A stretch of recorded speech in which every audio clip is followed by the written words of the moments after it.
Assalamualaikum warahmatullahi wabarakatuh. Selamat siang bagi semuanya. Halo, selamat putar Kota Semarang. Jumpa lagi bersama saya Heri Abrianto, anggota KPU Kota Semarang dalam rubrik Lumpia, Lapak Diskusi Pemilu dan Pemilihan di Kota Semarang. Pada siang hari ini kami kedatangan tamu ini, rekan kami ini sesama penyelenggara, ya, Bapak Arif Rahman dari Bawaslu Kota Semarang. Ya, yang biasa kalau kita ketemu kita panggil Bung Arif ya, Bung. Siap. Bapak Arif Rahman ini lahir di Jakarta tanggal 8 September 84 ya, Pak? 84 betul. Ya, selamat siang Pak Arif, ketemu lagi bersama kita. Selamat siang Pak Heri, alhamdulillah siang hari ini bisa bertemu ya dengan rekan-rekan KPU untuk mengikuti kegiatan pada siang hari ini. Bung Arif, gimana? Sehat ya? Alhamdulillah sehat. Karena yang terpenting hari ini kan sehat ya. Oh iya, betul. Untuk yang lain-lainnya mungkin cukup kita syukuri ya. Betul. Yang terpenting adalah sehat. Iya. Bung Arif ini kita santai aja ya. Betul boleh. Kalau di Bawaslu Kota Semarang, Bung Arif itu apa ya divisinya ya, Bung? Ya. Jadi di Bawaslu Kota Semarang itu kan ada 5 komisioner ya. Iya. Kalau kita biasa sebut pimpinan. Itu dari masing-masing divisi. Nah, kebetulan saya didapuk di divisi Hukum, Humas, Data dan Informasi. Ya, Hukum, Humas, Data dan Informasi ya. Sebagaimana Perbawaslu nomor 3 tahun 2020. Nah, sebetulnya saya ini sempat dahulu itu mengampu divisi mulai dari divisi hukum, kemudian divisi hukum, hubal dan humas, ya. Kemudian yang terakhir ini divisi hukum, humas dan data informasi. Jadi muter berarti semuanya dikuasai ya, matang berarti ya. Jadi ya lagi-lagi kita kan mengikuti regulasi ya, perkembangan regulasi sesuai dengan yang dibutuhkan oleh Bawaslu RI. Sehingga saat ini kita fokus di divisi hukum, humas dan data informasi. Oh iya. Oke. Sebelum kita memulai ya, beberapa hal lagi juga saya ingatkan kepada smart voter di Kota Semarang, jangan lupa ikuti terus di media sosialnya di @kpu Kota Semarang ya. Kita ada website, kita ada di sana, semua banyak kegiatan, informasi tentang kepemiluan di Kota Semarang, KPU Kota Semarang ada di sana. Kembali Bung Arif, apa tadi divisi apa? Divisi hukum, humas dan data informasi. Ya. Terus tugas dan kewajiban divisi itu apa itu, Bung? Nah, bicara tugas memang lebih rigidnya ada di Perbawaslu ya. Nah, kebetulan saya ini membawa lembar 2 lembar lah kaitannya dengan divisi. Jadi biar tidak salah, saya mohon izin untuk membacakan ini ya, Bang ya. Jadi biar masyarakat kita tuh tahu ya. Jadi divisi hukum, humas, datin ya. Itu kurang lebih kalau bicara tugas, kewenangan, kewajiban itu kan ada di Undang-Undang 7 ya tahun 2017 terkait dengan Undang-Undang Pemilu.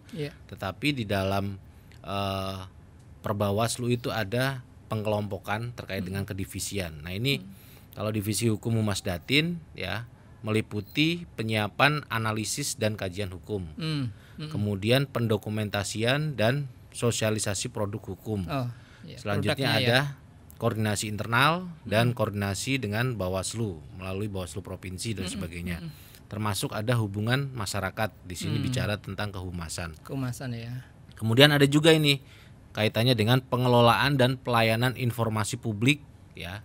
Kalau yang kita ketahui PPIP itu ya. Ya, PPID. PPID ya. Di setiap instansi itu ada namanya PPID, Pejabat Pembuat Informasi dan Data. Kemudian ada juga sosialisasi dan peningkatan kapasitas di bidang hukum dan lain sebagainya. Ini sedikit saja saya sampaikan kaitannya dengan divisi hukum, humas dan data informasi. Ya, cukup menarik ya. Jadi terkait produk hukumnya seperti apa dan semuanya itu menjadi sebuah beban tanggung jawab tugasnya Mas Bung Arif ya. Betul.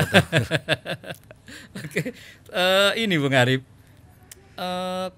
Saat ini ya persiapan dan sebagainya yang sudah dilakukan dari Bung Arif itu sendiri terkait saat ini, apa yang sudah dilakukan beberapa hal? Ya, Jadi memang di tahun 2021 ya, smart voter mungkin perlu ketahui ya. Jadi di Bawaslu ini memang tidak ada kegiatan yang menyangkut tahapan karena memang kita saat ini di luar tahapan, sehingga lebih memperbanyak aktivitas kegiatan yang sifatnya sosialisasi, membangun sosialisasi dengan kegiatan stakeholder, termasuk membuat produk yang sifatnya itu publikasi.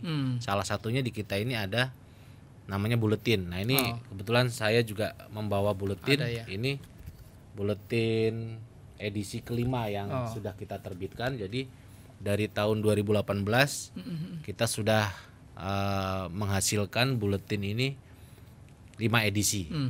Berarti setiap tahun itu terbit atau setiap berapa bulan sekali buletin itu? Setiap tahun itu ada 2 kali kita terbit. 2 kali ya. 2 kali kita terbit. Nah ini di tahun 2021 ini kita sudah menerbitkan 2 edisi. Yang untuk di edisi kelima ini kita mengangkat tema menyongsong serentak pemilu dan pilkada tahun 2024. Kenapa kita ambil tema ini? Karena kita ketahui bahwa memang sudah ada ya beberapa pembahasan kaitannya dengan pelaksanaan pemilu maupun pilkada serentak di tahun 2024, sehingga kita perlu bahasanya nguri-nguri lah biar di luar tahapan ini kita punya pandangan-pandangan perspektif kaitannya dengan persiapan apa yang perlu dilakukan. Jadi yang saat ini kita lakukan selain di sesuai dengan kedivisian ya, kita juga beberapa waktu yang lalu juga membuat kegiatan pembentukan kelurahan pengawasan, termasuk itu ya? Pembentukan kelurahan anti politik uang, yang memang kemarin kita baru bisa fasilitasi hanya 8 kelurahan. 8 kelurahan. Memang kita targetnya sih ada 177 Bung ya. Cuma Kota Semarang ada 177 lagi-lagi kita realistis, basis anggaran kita tidak bisa menjawab terkait dengan kebutuhan itu, sehingga kendala anggaran ya. Lagi-lagi kendala anggaran ya kan. Karena ya di masa pandemi ini ya kita berkegiatan ya, harapannya kan masyarakat yang diundang ini kan juga ada semacam pengganti pengganti. Nah ini memang ada kendala semacam itu. Tapi ya kita targetkan nanti kalau sudah masuk di tahapan, kami akan menyasar ke kelurahan-kelurahan yang lain, karena alhamdulillah responnya cukup positif ya di masyarakat terkait dengan kegiatan-kegiatan yang kita lakukan itu. Termasuk kegiatan webinar kita juga lakukan, termasuk kegiatan-kegiatan kemarin kita ada kegiatan sekolah kader pengawas partisipatif SKPP. Itu di Kota Semarang itu kita menjaring kurang lebih ada sekitar 38 orang. Terbagi ke seluruh kelurahan atau bagaimana? Enggak. Karena prosesnya kan kita rekrutmen ya. Kita buka pendaftaran. Kemudian dari masyarakat atau mereka yang memenuhi syarat kemudian mendaftar. Jadi dari kurang lebih pendaftar itu ada sekitar 200. 200 antusiasnya cukup lumayan ya, hampir 200 ada pembatasan lebih, peserta ya. Kemudian kita seleksi. Nah, yang kita seleksi ini kita hasilkan kurang lebih 38 orang. 38 orang dilakukan proses pendidikan di tingkat dasar. Kemudian diambil kurang lebih 5 yang dilakukan di tingkat lanjut ya, di tingkat provinsi. Nah, tingkat menengah, tingkat menengah tingkat provinsi, kemudian 1 diambil di tingkat RI. Jadi sudah berlangsung di tahun 2021 ini kita menghasilkan rekan-rekan yang nanti harapannya mereka bisa menjadi pionir ya di masyarakat untuk melakukan kegiatan-kegiatan pengawasan partisipatif. Berarti ada ya yang sudah dikirim ke RI, ada ya? Sudah. Jadi ada 1 yang menurut penilaian dalam proses SKPP ini yang memenuhi kategori lah ya. Kan ada standar ada standar bakunya yang ditetapkan oleh Bawaslu RI, yang itu kemudian difasilitasi pendidikan di Bogor kalau nggak salah itu selama 7 hari. Wah, mantap. Ya, jadi memang ini menjadi program nasional ya. Program nasional yang bagi kami di Kota Semarang ini ya cukup menarik untuk dikesinambungkan. Artinya di tahun 2022 harapannya nanti kegiatan SKPP ini bisa berlangsung kembali. Bagus lah. Ya. Bung Arif, jadi 2024 itu kan kita ada satu kegiatan yang cukup besar ya. Betul. Jadi penyelenggaraan pemilu serentak di 2024. Nah, ini mungkin cukup menarik ini nanti ke depannya. Nah, terkait dengan itu untuk Bawaslu itu sendiri sejauh mana kesiapannya untuk pelaksanaan pemilu serentak 2024? Ya, jelas kalau bicara 2024, bicara siap atau tidak siap, pasti jawabannya siap ya. Betul. Cuma kita harus ketahui bersama kegiatan pelaksanaan pemilu atau pemilihan serentak di tahun 2024 itu kan tidak ada perubahan peraturan perundang-undangan ya. Padahal kita tahu refleksi pelaksanaan 2019 yang lalu, kemudian 2020 yang lalu itu kan sebetulnya ada beberapa pembatasan regulasi yang itu mungkin dirasa menjadi bahan evaluasi buat kita. Nah, harapannya sebetulnya ada perubahan-perubahan regulasi untuk pelaksanaan tahun 2024 itu, tapi ya lagi-lagi kita serahkan kepada di tingkat nasional ya, khususnya terkait dengan regulasi itu kan berarti ada di RI ya, pembuat sebagai pembuat undang-undang. Tapi secara prinsip kami siap karena kita sudah pernah melalui ya proses pemilu serentak 2019 yang seperti itu kita rasakan. Kemudian kita juga pernah melalui pilkada serentak di tahun 2020 bahkan bonusnya itu pada masa pandemi gitu ya. Buat kami ini bonus ini ya kan. Karena gimana? Yang semula itu bisa dilakukan kemudian tidak bisa dilakukan dikarenakan bonus pandemi gitu. Sehingga ya sebenarnya kita sudah pernah melewati fase-fase yang bisa dibilang cukup sulit. Kita sebagai penyelenggara, karena harapannya itu kan pelaksanaan pemilu atau pilkada itu kan bagaimana membangun antusias masyarakat gitu ya. Menggerakkan mobilisasi masyarakat ya. Tetapi karena kemarin 2020 itu pelaksanaan di tengah masa pandemi ya, sehingga itu antusias itu kurang begitu terasa. Tapi alhamdulillah di Kota Semarang bisa berjalan dengan baik ya. Bahkan kita catat tidak ada kejadian yang dianggap ya pelaksanaan pilkada ini menimbulkan klaster baru.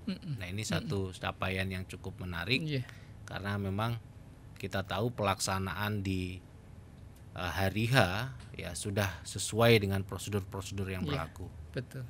Mungkin itu. Jadi siaplah kalau 2024 kita ini melaksanakan kegiatan pemilu dan pilkada serentak. Ada keterkaitan Bung Arif. Artinya tadi disampaikan persiapan menjelang 2024. Tapi ya kita syukuri juga bahwa kita ada satu kegiatan di 2019 pemilu 2019 dan pilkada 2020 gitu ya. Dari pelaksanaan di 2019 dan 2020 ini ya, ada enggak satu hal pembelajaran bagi Bung Arif itu sendiri terkait dengan nanti ke 2024? Ya, banyak ya pelajaran yang bisa kita petik di pelaksanaan pemilu serentak di 2019 karena kita sendiri mengalami ya proses itu seperti apa, khususnya kalau dari kami ini kan dalam konteks pengawasannya ya. Kita tahu bahwa kontestasi pemilu 2019 itu kan sangat kompleks ya. Satu, peserta yang terlibat juga banyak ya, mulai dari level RI, kemudian provinsi, kemudian kabupaten kota, bahkan ada juga DPD. Dan berbarengan juga dengan pelaksanaan pilpres begitu ya. Jadi ada kontestan yang cukup banyak. Yang kita rasakan adalah sebetulnya sedikit kerumitan ya, terutama dalam proses pengawasan. Tetapi dari kesulitan itu ya, pelajaran yang paling berharga buat kita ya adalah bagaimana kita bisa mempersiapkan ya sedini mungkin kaitannya dengan upaya-upaya kalau di Bawaslu ini kan ada upaya pencegahan ya. Yeah. Nah, upaya pencegahan ini saya rasa di Kota Semarang ini cukup bisa diterima karena belum pernah ada kejadian ya resistensi ya atau perlawanan dari peserta atau kontestan apabila ada upaya pencegahan dari pengawas pemilu. Jadi relatif pencegahan ini bisa diterima gitu ya dari peserta pemilu, termasuk upaya-upaya koordinasi yang dilakukan oleh KPU dengan Bawaslu ini cukup menjadi satu pembelajaran yang perlu nanti bisa ditingkatkan dalam sinergitas proses, sinergitas selaku penyelenggara itu memang pada proses 2024 itu perlu juga ditingkatkan. Bahkan kalau perlu sebelum, pada saat dan setelah itu kita lakukan koordinasi terus menerus sehingga upaya-upaya yang bisa dianggap nanti menimbulkan satu pelanggaran itu sudah bisa terminimalisir. Nah, ini pelajaran yang berharga buat kami ya.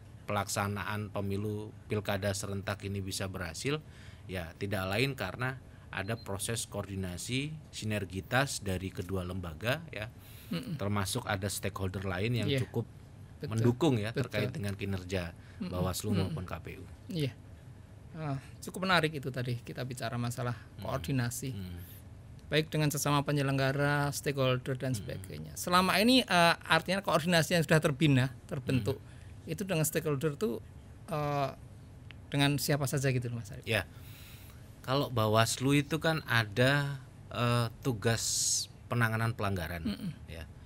Penanganan pelanggaran ini berarti kita bicara ada beberapa pihak unsur yang kita libatkan. Ada pihak kepolisian dan kejaksaan. Nah, ini memang dalam pemilu 2019 ini kita nanti perlu tingkatkan lagi kaitannya dengan koordinasi itu untuk pelaksanaan 2024. Cuma memang lagi-lagi kendala regulasi ini yang tidak bisa dilakukan proses perubahan sehingga ya kekurangan maksimal yang ada di 2019 itu kemungkinan akan terjadi lagi di 2024. Jadi kalau stakeholder terkait dengan penanganan pelanggaran ada dua unsur itu ya. Ada kepolisian dan kejaksaan. Kemudian kalau stakeholder terkait yang lainnya terutama pada saat penertiban ya. Penertiban alat peraga kampanye itu kan kita banyak juga itu melibatkan pihak-pihak stakeholder ya. Termasuk ada Satpol PP, Disperkim, ada KPU juga di situ. Kemudian ada pihak-pihak lain lah yang berkontribusi memaksimalkan perannya dalam hal penertiban alat peraga kampanye. Jadi kalau dinilai stakeholder di Kota Semarang dalam hal mensukseskan pemilu yang lalu ya 2019 maupun 2020 menurut kami cukup baik ya, sangat baik ya kontribusinya dalam hal menyukseskan dua perhelatan itu. Sehingga kalau merefleksi 2019-2020 sepertinya 2024 tidak akan ada kendala nih karena memang sudah cukup baik koordinasinya. Tinggal nanti biasanya sudah masuk tahapan itu kita mulai tingkatkan lagi koordinasinya. Mantap Bung Arif. Sebenarnya banyak sekali nih ya. Menarik sekali sebenarnya kita pembicaraan kita pada siang hari ini. Banyak hal sebenarnya yang pengen kita ungkap kita bersama-sama seperti apa. Tapi karena memang keterbatasan waktu ataupun mungkin beberapa hal, tapi mungkin masih ada waktu ya, kita coba deh mungkin Bung Arif ada hal-hal yang mungkin pengalaman menarik dari Bung Arif selaku divisi hukum terkait dengan pelaksanaan di Kota Semarang baik 2019 2020 seperti apa, artinya bagaimana kondusivitas penyelenggaraan pemilu dan pemilihan di Kota Semarang seperti apa sehingga menjadi gambaran dari bagi masyarakat Kota Semarang ya, bagi masyarakat Kota Semarang sebenarnya seperti apa sih pelaksanaan pemilu dan pemilihan di Kota Semarang seperti apa sehingga harapannya masyarakat semakin paham oh ternyata kemarin tuh cukup baik proses penyelenggaraan, harapannya kondusivitas ini akan menjadikan dasar bagi masyarakat Kota Semarang untuk berperan aktif dalam pemilu 2024. Mungkin ada hal pengalaman menarik selama kemarin. Ya, terkait dengan pengalaman yang paling saya rasakan cukup menarik itu di 2020 ya. Karena pada saat itu saya berkesempatan mengawasi pemungutan suara di rumah dinas. Rumah dinas ya. Di rumah dinas Manyaran, wali kota itu yang kebetulan di sana pada saat itu digunakan sebagai tempat karantina ya, tempat karantina pasien COVID ya. Itu yang menjadikan itu salah satu pengalaman yang menarik buat saya, karena di situ saya bisa merasakan bagaimana menggunakan APD ya, alat pelindung diri. Kalau orang bilang itu baju astronot itu ya. Ternyata benar-benar itu baju astronot. Berapa menit?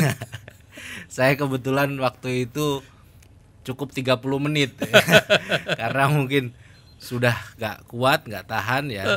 Akhirnya dilanjutkan teman-teman yang lain.